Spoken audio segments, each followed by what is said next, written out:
ہم جب اسکول میں پڑھتے تھے بہت سارے تجربے ہم نے اسکولوں میں کیے ہیں. بڑی مزے کی زندگی ہوتی ہے اسکول کی, بہت یاد آتا ہے اسکول کی جو زندگی ہے نا. تو اسکول میں یہ ہوتا تھا کہ ڈرامے یہ ہوتا تھا کہ کوئی لڑکا کیا کرتا تھا, آ کے کھڑا ہو جاتا تھا, ایسے کوئی رسی پھینکی ہوئی جیسے سانپ ہے, یہ مرا ہوا سانپ اگر بچے کو نظر آ جائے نا وہ تو ایسے بھاگتے ہیں جیسے پتہ نہیں کیا دیکھ لیا. وہ ہوتی رسی تھی. اب 4-5 شرارت کرتے تھے کہ بھئی دیکھی کہ رسی ہے تو 4-5 اور آ گئے, ان کو دیکھا دیکھی 4-5 اور آ گئے. اب جب تھوڑا سا جب مجمع لگا نا تو سب کو پتہ چل گیا ہے کچھ بھی نہیں. تو اب انہوں نے سوچا کہ ہمیں جب بیوقوف بنایا تو ہم بھی پچھلے والوں کو بیوقوف بنایا. تو کہنے ابھی یہ بشدھا, ابے اتنا بڑا سانپ, ابے یہ. اب کیا ہے کہ وہ جو پہلے والے تھے وہ تو نکل لیتے تھے اور بعد میں پھر مجمع شروع, پبلک آ رہی ہے, اتنا بڑا مجمع. اب لوگوں کو اس سے غرض نہیں کہ ہے کیا, آپ لوگ بھائی کچھ تو ہے نا, جب اتنے لوگ ہیں کچھ تو ہے نا. یہ جو نئے نئے ہوٹل کھولتے ہیں نا 3 دن تک فری کھانا کیوں کھلاتے ہیں؟ ایک دفعہ رش تو لگے, رش لگ گیا پھر کھانا اچھا ہو برا ہو, ایک دفعہ دکان چل پڑی شہرت ہو جاتی. وہ ایک چھوٹی سی بڑی مزے کی بات ہے, آپ کو سناتا ہوں. ایک دفعہ یہ ہوا کہ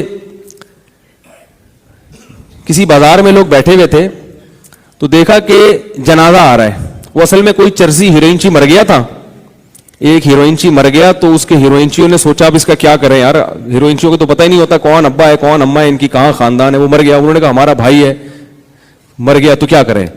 تو وہ بیچارے نشے میں تھے, انہوں نے کیا کیا, اس کو کفن وفن پہنا کے چارپائی کندھے پہ رکھی, چلنا شروع کر دیا. بس ان کو نہیں پتا, وہ تو ہیروئنچی کو کیا پتا. انہوں نے کہا چلو چلتے ہیں. جا رہے ہیں تو جیسے ہی لوگوں نے جنازہ دیکھا تو بازار میں جس دکان والے نے بھی دیکھا تو ہر آدمی تھوڑا سا کندھا دیتا ہے نا جنازے, تو لوگ آ گئے. اب جیسے جیسے لوگ آتے گئے یہ لوگ آہستہ آہستہ کر کے کھسکتے چلے گئے. کسی کو کیا پتا کہ پہلے کون تھا اور بعد میں کون. اب مجمع دیکھ کے مجمع اور آ گیا, وہ مجمع بڑھتا جا رہا ہے. اب مجمع بڑھتا جا رہا ہے, جنازے کی چارپائی چلتی جا رہی ہے, چلتی جا رہی ہے. دکانیں ختم ہو گئی, شہر ختم ہو گیا, پہاڑ آ گئے, دریا آ گئے, جنگل آ گئے. لوگ جا رہے ہیں, بولے بھائی اس کو دفنانا کہاں ہے کدھر جانا ہے بھائی لے کے. اب وہ آٹومیٹک ہو گیا. تو جیسے وہ جنازہ آٹومیٹک ہو گیا تھا نا, خودکار طریقے سے چلتا چلا جا رہا ہے. وہ چرسی وہ اپنے بیٹھے ہوئے وہاں سٹے لگا رہے, بولے ہماری ٹینشن ختم. تو ایسے ہی یہ جو روحانی ٹوپی ڈرامے ہوتے ہیں ان کی دکان چلنے کی دیر ہوتی ہے.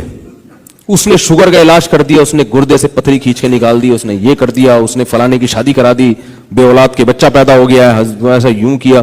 ایک دفعہ دکان چل جائے پھر آپ ان کے خلاف دلائل کی انبار لگا دو, پبلک کہتی ہے ایک دفعہ ٹرائی کرنے میں جا کے آ رہا ہے, بٹ ٹرائی کے چکر میں ان کی دکانیں چل رہی ہوتی.